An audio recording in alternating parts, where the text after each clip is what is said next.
Hello friends, कैसे हैं आप सब। उम्मीद करती हूँ सब बहुत अच्छे होंगे और स्वस्थ होंगे। तो आज की वीडियो में हम बात करेंगे रूट कैनाल के एडवांटेजेस और डिसएडवांटेजेस के बारे में। जब भी आपको दांत में दर्द होता है तो आपके दांत का एक्सरे किया जाता है और एक्सरे देख के आपके डॉक्टर आपको बताते हैं कि या तो आपको दांत में रूट कैनाल कराना पड़ेगा दर्द को ठीक करने के लिए, या फिर आपको दांत निकलवाना पड़ेगा। तो आपको दांत में रूट कैनाल कराना चाहिए या नहीं कराना चाहिए, इस वीडियो के एंड तक आपको ये चीज क्लियर हो जाएगी, तो वीडियो को एंड तक जरूर देखें। तो और चैनल पे अगर आप नए हैं तो प्लीज चैनल को सब्सक्राइब कर लीजिए, वीडियोस को लाइक करिए, अपने फ्रेंड्स के साथ शेयर करिए। तो let's get started. Root canal treatment in comparison to extraction एक बहुत ही स्मूथ प्रोसेस होता है। आपके दांत को रूट कैनाल करने से पहले, स्टार्ट करने से पहले दांत को नम कर दिया जाता है, इंजेक्शन लगा दिया जाता है एंड 99% केसेस में ड्यूरिंग द प्रोसेस पेशेंट बिल्कुल कंफर्टेबल होता है, पेशेंट को पेन फील नहीं होता है। केवल 1% केसेस में अगर इन्फेक्शन बहुत ज्यादा है तो पेशेंट को थोड़ा बहुत पेन हो सकता है ड्यूरिंग द प्रोसेस। तो रूट कैनाल ट्रीटमेंट बेसिकली एक स्मूथ प्रोसेस है। Where on other hand extraction, अगर आप दांत निकलवाते हैं तो ये थोड़ा सा स्ट्रेसफुल सा प्रोसीजर होता है। पेशेंट ऑलरेडी फोबिया में होता है दांत निकलवाने के, एंड ड्यूरिंग द प्रोसेस जब भी हम दांत निकालते हैं, दांत को पुल करते हैं, तो जब भी बोन से दांत निकलता है तो प्रेशर और पुल दोनों ही चीजें पेशेंट को एक्सपीरियंस होती है, नो मैटर आप कितना भी सुन कर लें। तो in comparison to root canal, extraction एक स्ट्रेसफुल प्रोसेस है।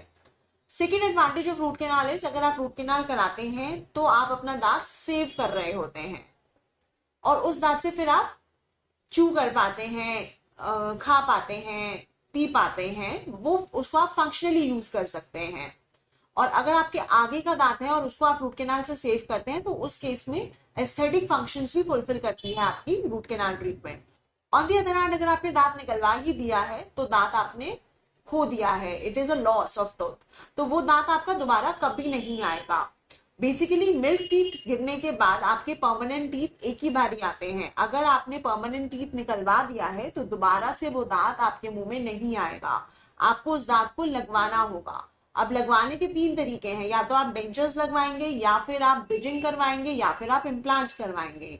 इन तीनों ही केसेस में जो कॉस्ट होती है वो रूट कैनाल के कंपैरिजन में काफी ज्यादा होती है।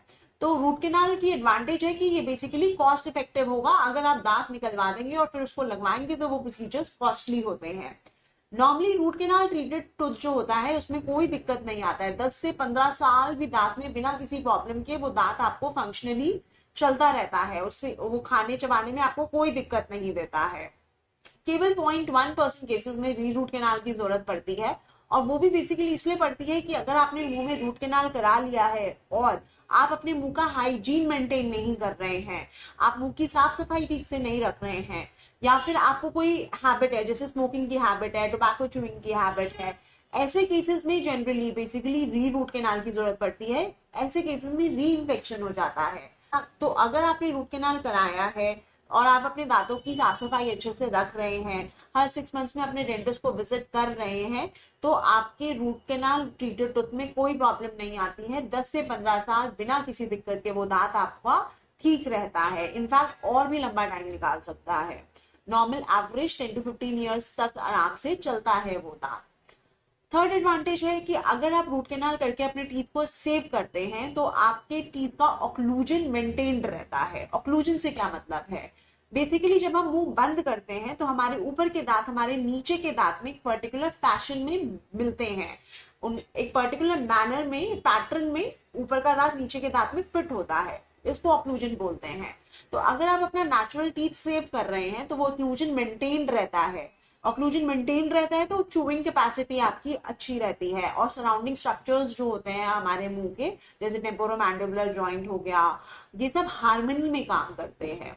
तो रूट कैनाल का एडवांटेज ये अगेन होता है कि ऑक्लूजन आपके टूथ का मेंटेन्ड रहेगा, फंक्शनली आपका टूथ वैसा ही रहेगा जैसा ओरिजिनल होता है। लेकिन अगर आप दांत निकलवा देते हैं और उस दांत को नहीं लगवाते हैं तो क्या होगा कि साइड के दांत जो होते हैं वो टिप इन कर जाते हैं, खाली जगह है, साइड के दांत ऐसे टिप इन कर जाएंगे। ऊपर का दांत, अगर आपने नीचे का दांत निकलवाया तो ऊपर का दांत लटक जाएगा।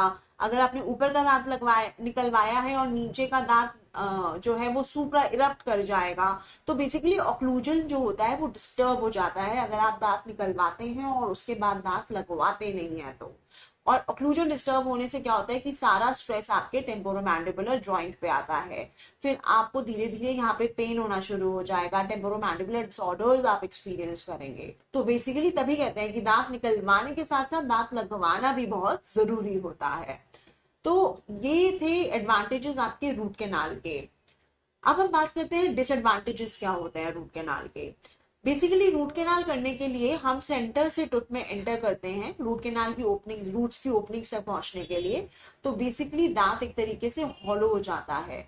तो रूट कैनाल के बाद जो होता है वो दांत ब्रिटल हो जाता है, प्लस हम उसकी नर्व्स और उसकी ब्लड वेसल्स को भी क्लीन कर देते हैं, तो एक तरीके से दांत जो है वो खोखला हो गया है, तो वो ब्रिटल हो जाता है। तो अगर आप रूट कैनाल के बाद दांत को कैप नहीं कराते हैं और उस दांत से कुछ भी हार्ड चीज अगर आप खा लेंगे तो वो दांत टूट जाएगा।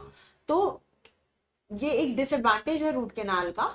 पर इस डिसएडवांटेज को आप एडवांटेज में कैसे कन्वर्ट कर सकते हैं, हर रूट कैनाल ट्रीटेड टूथ को आपको कैप कराना इसीलिए जरूरी होता है ताकि वो दांत टूटे ना खाने की प्रेशर की वजह से। अगर मान लीजिए दांत टूट जाता है फिर तो दांत निकालना ही पड़ेगा, और कोई ऑप्शन नहीं बचेगा। इसलिए हर रूट कैनाल ट्रीटेड टूथ को आप कैप जरूर करवाएं।